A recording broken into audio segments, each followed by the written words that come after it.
Thank you for joining us on our news desk on QTV. We take a look at stories making headlines in our news. President Edgar Lungu says 50 million United States dollars is what is needed to provide power to rural centers that have been targeted for electrification throughout Zambia. And the Bank of Zambia BOZ Monetary Policy Committee has announced an increase in the policy rate from 10.25% to 11.50%. And our details in our news. President Edgar Lungu says 50 million United States dollars is what is needed to provide power to over 1,200 rural centers that have been targeted for electrification throughout Zambia. President Edgar Lungu says in a quest to provide electricity, government has, however, put in place a Rural Electrification Master Plan, REMP. Speaking when he commissioned the Dudumwezi Grid Extension Project in Kalomo District, President Lungu said the plan is to provide a systematic way of electrifying all rural areas in Zambia by 2030. President Lungu says that the target is to raise the access profile from the current 4.4% to 51% by 2030. He says access to electricity not only increases economic growth, but also helps to fight poverty and reduce income inequalities between the urban and rural people. The Bank of Zambia has announced an increase to its monetary policy rate from 10.25% to 11.50%. BOZ Governor Denny Kalialia says in arriving at the decision, the committee took into account the rise in inflation with projections indicating inflation remaining above the upper bound of the new target range. Dr. Kalialia has explained that if the policy rate is not increased, food inflation rate and overall inflation will continue to rise. Speaking during the MPC third quarter briefing in Lusaka, Dr. Kalialia also explained that the increase in the policy rate is aimed at restoring macroeconomic stability. Dr. Kalialia states that some harsh decisions have to be taken if the country has to be in the league of growing and developing countries. Dr. Kalialia notes that the real GDP growth for the second quarter of 2019 grew by 2.3%, down from 3.9% during the same period in 2018.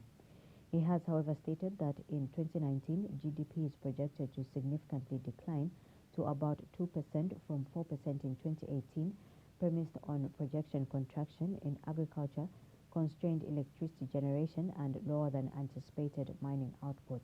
He says economic activity is projected to remain subdued and the recovery is weak, a situation that calls for concerted efforts by all economic players. So we scour through a lot of information and then weigh whether the decision we are making is in the best interest of the country and the people in particular.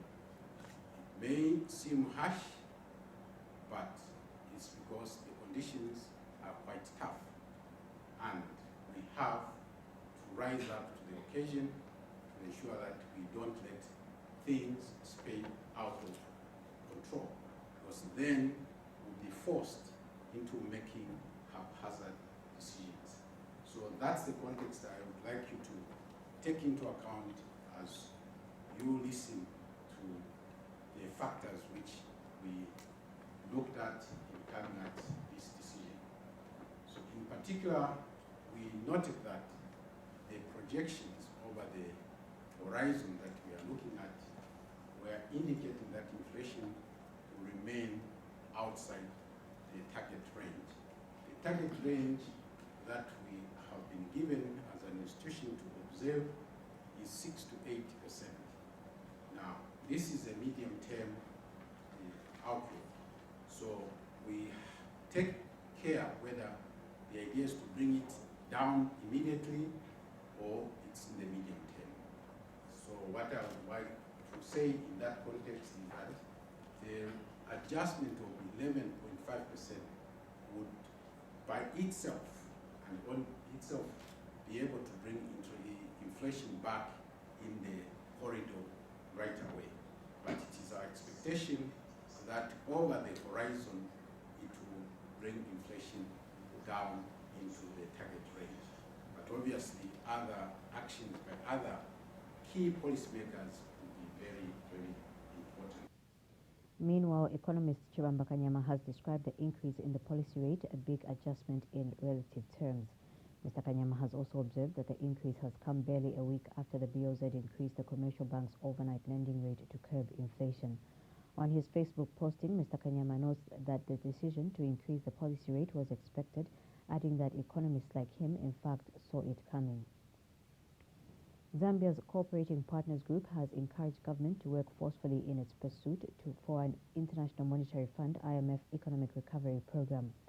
Group chairperson Akem Bokat says all the country's cooperating partners are ready to support government in this endeavor.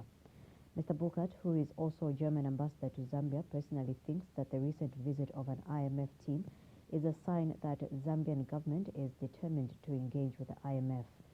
Speaking at the opening of the second high-level policy dialogue in Lusaka, Mr. Bokat said an absence of an IMF program does, however, leverage cooperating partners an opportunity to support Zambia.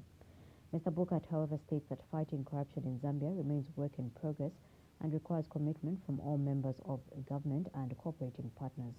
He says reports from institutions such as the Financial Intelligence Center, FIC, are of great concern to cooperating partners just as they are to the Zambian government.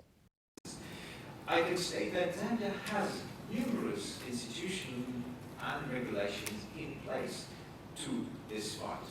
In this respect, responses of the IFC report give concern to your government and also for us. So I think it's good to have these institutions and you can be very proud of having these. Our second topic is energy. And it's indeed very good to see the Honourable Minister of Energy today and the Honourable Minister of Finance present here for a discussion. Our discussion on energy could hardly be more topical. Despite all the efforts to mitigate the energy crisis, load shedding has increased to more than 15 hours, affecting households and small businesses. And especially small businesses can't afford expensive alternatives. At the same time, ZESCO's operations are also making evidence to ZESCO's high level of debt. Letters to my cooperating partners are calling on government to deal decisively with ZESCO's financial situation, publish the reform roadmap for ZESCO's announced by the government. And I'm very confident that will be done in time. The recent announcement that Cabinet has approved the energy policy with, among other issues, a focus on cost-reflective tariffs is a very positive step, hopefully leading to tangible results. Speaking at the same event, National Development Planning Minister Alexander Chiteme explained that the purpose of the gathering was to discuss and exchange views with cooperating partners. Mr. Chiteme states that this is with the aim to find solutions to some of the challenges Zambia is going through. This meeting is also an important opportunity for the government to share progress on some of the key programs being implemented and to address some of the issues to be raised by our cooperating partners. I wish to take this opportunity to inform you that we are now halfway in the implementation of our 7th National Development Plan and the mid-term evaluation of the plan to assess our performance. The evaluation will be concluded in the first quarter of 2020 and the assessment report will be shared with all the stakeholders, including yourselves. Your Excellencies, ladies and gentlemen, you will recall that in our last meeting, we dealt with two main issues, namely the macroeconomic situation and food security. Subsequently, an action matrix was drawn and agreed upon, and this will form the basis of our discussion in this meeting. This meeting is also... Government has approved the introduction of a creditworthy renewable energy intermediary power off-taker for the country. Energy Minister Matthew Nkuwa says the creditworthy intermediary power off-taker will sit between ZESCO Limited and Independent Power Producers, IPPS. Mr. Nkuwa says this introduction will attract a significant amount of funding required for the energy sector's diversification and ensure completion of renewable energy projects already in the pipeline. He has told Q News in a statement that the creditworthy intermediary off-taker is thus premised on resolving creditworthiness of power off-takers from renewable energy IPPS. Mr. Nkuwa, however, notes that the intermediary off-taker will not own or operate any grid infrastructure or seek to replace existing utilities but only complement them. He states that creditworthiness is thus entails building a capital buffer that holds independent power producers for a period of up to 15 months and guarantees payment to commercial leaders by IPPS. Mr. Nkua says it is therefore hoped that this will reduce project risk profile, cost and output tariff, adding that in turn this will mean availability of cheaper power in the country. He has since affirmed government's continuation to look for other viable means to generate sufficient power in line with the country's vision of becoming a regional power hub. African countries have been advised to realize the African Continental Free Trade Area, AFCTA, will not function optimally without harmonized standards. African Organization for Standardization, ASO Vice President Masengo Mangesa is urging countries on the continent to facilitate for harmonized standards and common regulatory frameworks. Speaking during the 61st ASO Council meeting in Lusaka, she said the easy functioning for a single market under the AFCFTA also required technical regulations and confirmatory assessment procedures. She has also noted the need for African countries to get ready to assist in the production of quality goods and services that will be accepted in the trade area. She states that the ASO Council meeting held in Lusaka under the theme Repositioning of ASO within the AFCFTA will therefore help in setting the required strategic direction. In full realization that an African single market under the FCFTA will not function optimally and seamlessly without harmonized standards, technical regulations, and conformity assessment procedures, it is very important for African countries through their national quality infrastructures to appreciate their critical role in facilitating harmonized and common regulatory frameworks in Africa, as stipulated under Annex 6 of the TBTs and Annex 7 of the SPS chapters of the FCFTA agreement. However, this comes with the demands for addressing policy, legal, and legislative issues requiring the involvement of all policymakers, governments, and the African Union through the AUC, regional economic communities, regulatory and standardization bodies, as well as industries and consumers at large, so that if we all work at this together, we can realize the dream. And officiating at the same meeting on behalf of Commerce, Trade and Industry Permanent Secretary Mushuma Mlenga, Ministry Assistant Director Human Resource Lemi Kafomfa said as a member of the AU and ASO, Zambia recognizes the important role that ASO plays in the development of African economies. Mr. Mlenga says government stands ready to be guided by ASO on matters of standardization since it has signed to the AFCFTA agreement. The government of the Republic of Zambia, as a member of the African Union and a member of African Organization for Standardization, through the Zambia Bureau of Standards, recognizes the important role that the African Organization for Standardization plays in the development of African economies. The role of African Organization for Standardization will become even more important as we move towards the implementation of the African Continental Free Trade Agreement, which was launched in March 2018 in Kigali, Rwanda. The African Continental Free Trade Agreement is meant to create a tariff-free continent that can grow local businesses, boost inter-African trade, increase industrialization, and create jobs. It is also researched to be a key engine for economic growth, industrialization, and sustainable development in Africa. And Zambia Bureau of Standards ZAB's Acting Executive Director Margaret Lungu is optimistic that the Council meeting exemplifies the commitment by the member states to see a transformed and developed Africa through a collaborative effort focused on harmonization of standards. We are excited that this meeting will afford us an opportunity to learn from the expert discussions on the subject matter, as well as provide a platform for networking and sharing of ideas with regards to member state experiences and preparedness.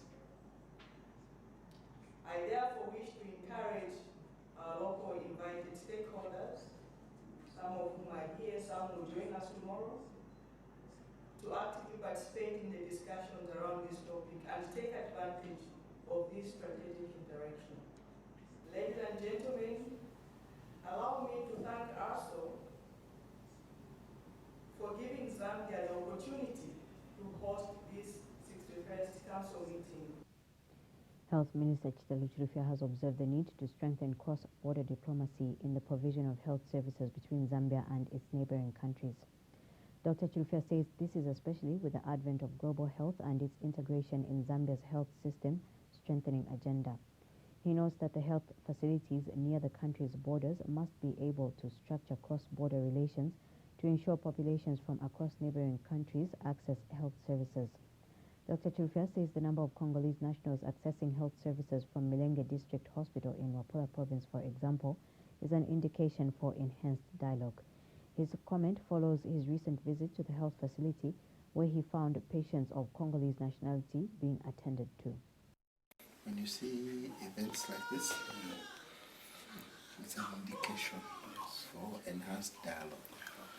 Yeah, because we do not want to see maternal mortality go up. Yes. Neither do we want to see public health hazards come here. But in a nutshell, we want to commend the team in Milenge for working hard and responding to President Lungo's call for stronger health systems through global health, strengthening cross-border collaboration with our colleagues across to ensure that children from both sides of the are protected from vaccine-preventable illnesses, and also that we are able to respond to obstetric emergencies like you've done now. Chongwe Member of Parliament Jafen Mwakalombe says government aspires to creating a conducive environment which is imperative for creating conditions to accelerate Zambia's inclusive growth agenda. Speaking when he officiated at the commemoration of the 30th anniversary of the United Nations Convention on the Rights of Child, UNCRC, in Chongwe District, organized by the World Vision, Mr. Mwakalombe said this agenda can only be realized by working together in ensuring that children's fundamental rights are respected, promoted and protected. Mr. Mwakalombe says government will come to the commitment of private sectors such as the World Vision that are working day in, day out to make sure that the rights of children are protected. He states that children have a very special role in society because of their vulnerability and their special needs for protection. Martha Katambi has more details in this report. November 20th is an important date on the calendar, as it is a day when the world joins together in celebrating the rights of children. World Children's Day offers an inspiration entry point to advocate, promote, and celebrate children's rights, translating into dialogues and actions that will build a better world for children. And World Vision Zambia was commemorating this day in Chongwe District. The event was characterized with poetry, cultural dances, songs, all done by the young people. And most importantly, the children in Chongwe District had a petition to make. We therefore petition government to speed up the process of creating the judicial system that is child-friendly by doing the following: establishing child-friendly courts, creating child-friendly cells at our police stations, to have well-trained police personnel under the Police Child Protection Unit handling cases of child who come in contact with the law and children who are in conflict with the law, to transform our legal system to a child-friendly legal process in an event that child is in conflict with the law or in contact with the law. Chongwe Member of Parliament Jafen Mwakalombe was guest of honor. Receiving this petition on behalf of the government of the Republic of Zambia, which is headed by the able leadership of His Excellency Dr. Edgar Chagwa, I want to assure our youths, our children, that government is indeed committed to ensuring that we respond to the needs of our children today.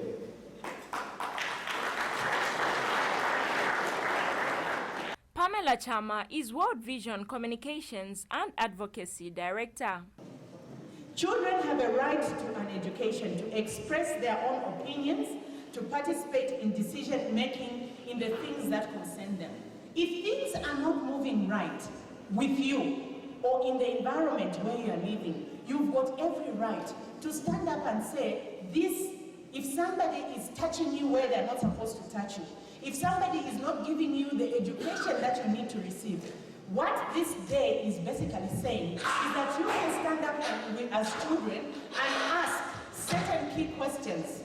The UNCRC was being celebrated under the theme, Children of Today, Our Keepers of Tomorrow. Martha Katambi, QTV News, in Chongwe District. Government has been cautioned against ignoring calls to quickly ensure that the Kafue Hook Bridge along the Lusaka-Mongo Road is rehabilitated in haste. Luena Member of Parliament David Kundoti says as one of the road users who passes through this road when coming into Lusaka, he fears the temporary bridge being used now is a disaster in waiting. Mr. Kundoti is doubtful that the temporary bridge will last given the load it has taken on a daily basis. He has told QTV News that already when driving on this bridge, one can hear it crack. Mr. Kundoti says it is therefore important that government hasten in looking for funds to repair the Kafue Hook Bridge. So there is that danger, because nowadays when you drive through that temporary bridge, you can feel it shaking. And every now and then you find that there are people who are actually doing some welding on that bridge, meaning that actually they can see that it may give up any time. Sometimes you have to wait even for 2 hours. So you have to wait when they are working on that on the bridge, doing some welding and so on. It means you have to wait at that time, probably maybe 2 hours, waiting for them to finish what they are doing. And that's a sign that actually this is a disaster in waiting. And what I'm saying is, can the government look into this? It's an urgent issue. The government must move in quickly, find the money, so that the Chinese contractors who are working on the main bridge can resume that work and finish it up before we talk of a disaster happening at that bridge. Please, us as representatives of the people of Western Province, not only that, but even the Zambians generally who are using that bridge, we are saying, please, government, raise up the money, find the money to finish up the renovations, the rehabilitation of that bridge. The Non-Governmental Gender Organizations Coordinating Council NGOCC has condemned recent tribal remarks which were aired on a named radio station in Northern Province. In a press statement, NGOCC Board Chairperson Mary Mulenga has noted with sadness the trend by some people to try and divide the country based on tribe and regionalism. Ms. Mulenga says history is replete with many sad stories of how such careless tribal and regional statements have caused conflicts that have degenerated into genocide. She has since appealed to the President Edgar Lungu as father of the nation to provide leadership in this direction. The Center for Trade Policy and Development, CTPD, says the relaunch of Zambia Airways will add to the instability of Zambia's public debt.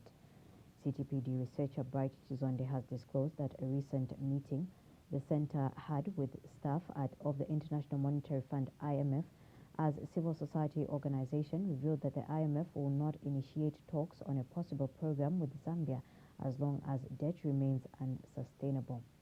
Mr. Chizonde says government should thus halt the decision to relaunch the Zambia Airways. He says the current macroeconomic and fiscal position is not allowing for such undertaking.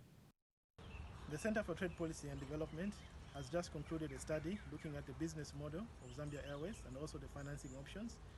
The results of the study has revealed that the relaunch of Zambia Airways in the current macroeconomic space and fiscal space is likely to increase Zambia's debt, and therefore we urge government to halt the decision to launch the Zambia Airways until such a time that the macroeconomic space and fiscal space is allowing for the relaunch of the national airline.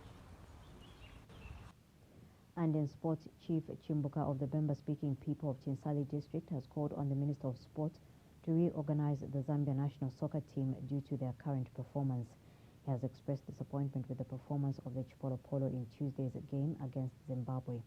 He is of the view that the minister makes a statement and let people know what is happening in the football industry because many soccer fans are unhappy with the current performance. To end the news, we take a look at stories making headlines. President Edgar Lungu says that $50 million United States is what is needed to provide power to rural areas centers that have been targeted for electrification throughout Zambia. And the Bank of Zambia BOZ Monetary Policy Committee has announced an increase to the policy rate from 10.25% to 11.50%. On that note, we end the news. Thank you for watching.